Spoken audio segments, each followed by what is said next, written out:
If you think our politics are uniquely divisive today, think again. This whole knockdown, drag-out fight over what America should be, it's been part of our DNA since the very beginning.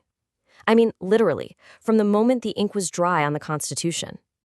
Right, so once they had the basic framework of the government down, the founders had to face this massive question, a question that would define the nation forever. What kind of country are we actually going to be? And oh boy, their answers could not have been more different. Okay, so let's dive right in. This battle for the soul of America, it wasn't fought on some battlefield. Nope, it was fought in the cabinet between two absolute giants, Alexander Hamilton, our first Secretary of the Treasury, and Thomas Jefferson, the first Secretary of State. And these two guys, they had completely, and I mean completely, opposite visions for what this new nation should become.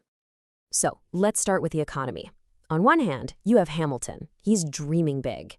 He sees a future that's just humming with activity, a manufacturing powerhouse, totally plugged into world trade, all built on finance and ambition. Then you've got Jefferson, and his vision, it's the polar opposite. He's dreaming of this quiet agrarian republic, a nation of self-sufficient farmers connected to the land, far away from what he saw as the corrupting influence of big cities and international money. And this is where it gets really, really interesting, because their politics flowed directly from those economic visions. I mean, it makes sense, right? For Hamilton to power his huge industrial project, he needed a strong, active central government, one run by, and I'm quoting him here, the rich, the able, and the well-born. But Jefferson? Totally the opposite. He saw concentrated power as the #1 threat to liberty. He put all his faith in the common person, in small, local government. This clash even decided who they thought America's friends and enemies should be. You've got Hamilton, the total pragmatist, all focused on trade, so of course he sides with the big global economic power at the time, Britain. But then there's Jefferson, the idealist. He's passionately pro-France. I mean, he loved the revolution, and hey, he didn't forget that they helped us in ours. Now, this became a massive problem, because guess what? Britain and France were pretty much always at war with each other. So look, these weren't just some abstract ideas they debated over dinner. As the Treasury Secretary under President Washington, Hamilton actually got the chance to put his vision into action, and he did it with a plan that was both incredibly bold and, well, super controversial. And his 5-point plan? It was nothing short of radical for its time. This wasn't just about balancing the books. It was about building a nation from the ground up. So first, he has the federal government take on all the state debts to establish the nation's credit. Then, and this part is kind of genius, he creates a new national debt, which gives wealthy people a direct financial reason to want the country to succeed. He creates a powerful Bank of the United States, slaps on that infamous whiskey tax to raise money, and finally, he adds a tariff to help American manufacturing get off the ground. You see the pattern here? Every single piece was designed to pull power toward the center. Now, you can probably guess that Jefferson and his allies, who, by the way, called themselves Republicans, they hated pretty much every single part of this. To them, it looked like a massive unconstitutional power grab, but they didn't really have a solid counterplan. So what happens? A classic political bargain gets struck. In what we now call the Compromise of 1790, Jefferson's side agrees to go along with Hamilton's financial system. And the price? The thing they got in return? They moved the nation's capital south, away from the big financial centers of the north, to a brand new city right on the Potomac. Okay, so Hamilton's vision for the economy basically won the day. But it wasn't a smooth ride. Not at all. The very first major test of this new federal power came from one of the most hated parts of his plan, that whiskey tax. So why were people so angry about a tax on whiskey? Well, for the small farmers out on the western frontier, whiskey wasn't just a drink, it was basically currency.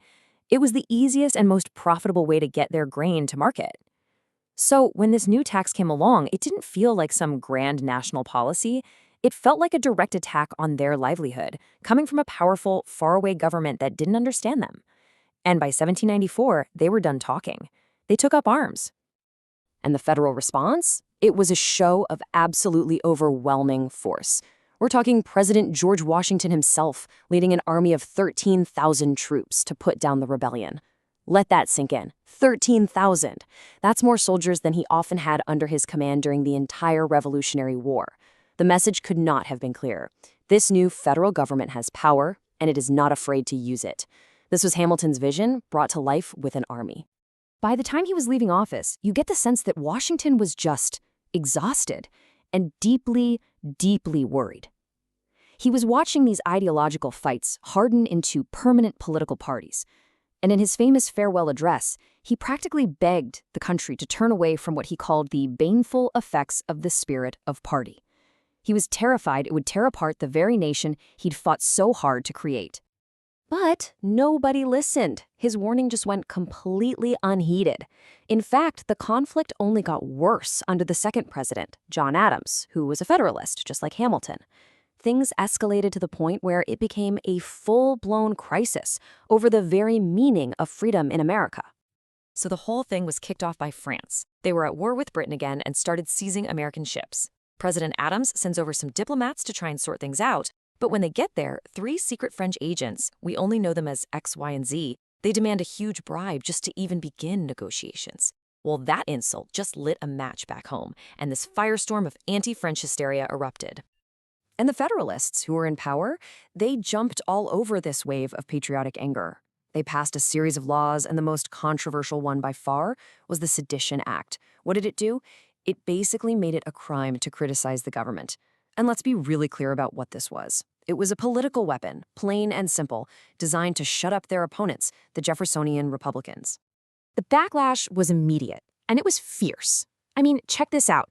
A congressman from Vermont, a guy named Matthew Lyon, gets thrown in jail for violating the act, and he wins re-election from his prison cell. That's a stunning act of defiance. But even more importantly, the state legislatures in Virginia and Kentucky passed resolutions arguing that states had the power to nullify, to basically just ignore federal laws they thought were unconstitutional. That one idea, the idea of states' rights, would echo through American history for decades, all the way to the Civil War. And, this explosion of debate over liberty and freedom, it wasn't just contained to party politics. The revolutionary spirit was kind of leaking out, inspiring all sorts of people that maybe the founders hadn't really thought about. You had writers like Judith Sargent Murray who were already challenging the whole system, arguing that a woman's soul is by nature equal to a man's. The definition of liberty was getting bigger, whether the men in charge liked it or not. So after this first absolutely chaotic decade, where did that leave America? Well, the nation was deeply unsettled, and George Washington's worst fear, it had come true. That spirit of party he warned about wasn't just some temporary fever. Nope, it was now a permanent feature of American life. This clash between the Federalists and the Republicans, it didn't just fizzle out. It actually created the blueprint for the two-party system we still have today. That very first rivalry, born right there in Washington's own cabinet, is what cemented partisan politics as a permanent, defining feature of the whole American experiment. And that really leaves us with one last thought. Think about it. The fight between a strong central government and states' rights. The tension between a globalized economy and more localized America-first approach. That fundamental argument over who even gets to decide what this nation is supposed to be. Does any of that sound familiar? Because these debates didn't just end in the year 1800. In so many ways, we're all still living and arguing in the world that Hamilton and Jefferson built.